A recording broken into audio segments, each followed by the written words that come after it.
Hello, Ivan here with Vine Skills, and in this video I want to show you a few very useful reports right inside Lead Docket.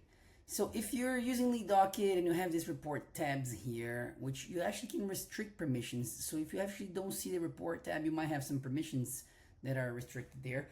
So if you go to this report section, there's a ton going on in here, and I think there's some charts that are more insightful, some charts that are less insightful, and I want to point you to a few that I think are very helpful.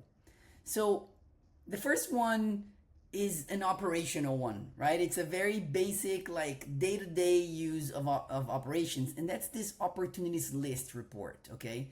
This actually the second one. You can use the first one as well if you want, but this opportunities list, I covered this on another video as well, which is how to check your opportunities, how to see if they're coming in, how to see their payload, how to see if they're proper, being disregarded, how long is it's taking them to be disregarded.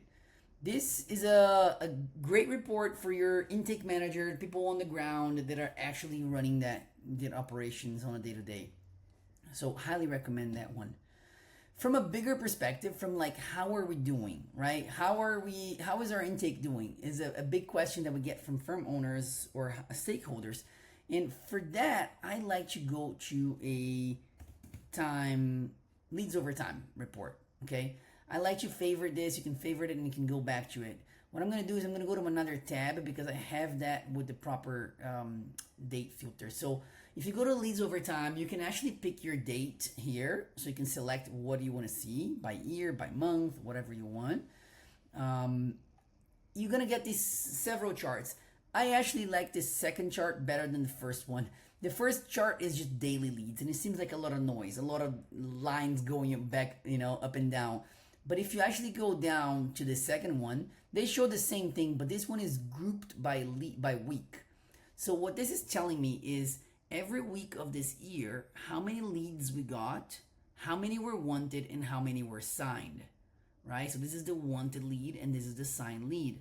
So in a week like this, I got 55 leads. I wanted 12. I signed 11. These three lines are going to give you a ton of valuable information on trends.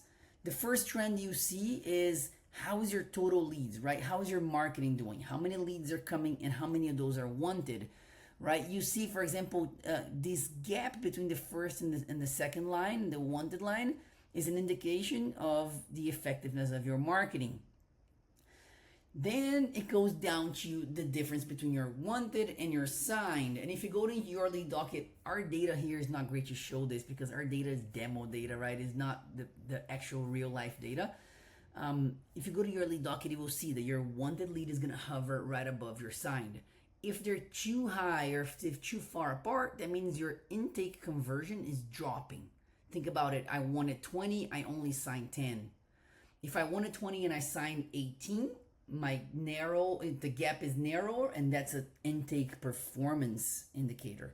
So this graph here tells you so much, and learning how to read it is a very important thing. So I wanted to point that one out. Then let me move you to another one that I think is one of the most helpful ones. It's called leads by marketing source, and I want to make a couple of notes here. So first, again, you can filter it to this, to a specific time that you want. And then you will see this bar chart about, what are the leads, where do they come from? What are the marketing sources that they're generating them? If I click on it, you actually have the spread of how many of those were rejected, signed, and closed, right? So you can do that to drill into those charts. But at the bottom here, you also have a really helpful breakdown in a table format of those marketing sources. So with the conversion, which I actually really like this. So I think this is a great way to see this. Keep in mind one question that we often get is if you filter this to signed leads, you will actually be looking at leads by created date. So this is a very common question that we have is why, when I filter this by signed leads, why are my numbers not matching what I see up in here by my signed leads, right? So I signed 10 leads this week. Why, when I go into that report, it's not showing me 10? Keep in mind that there's always a date filter in all these reports. Okay, so you will see that the signed up leads is by created date, not by signed up date. So just pay attention to that little difference there. I hope this helps. These are 3 reports that are helpful to use, and there's a ton more that you can explore here under the reports page. Thank you.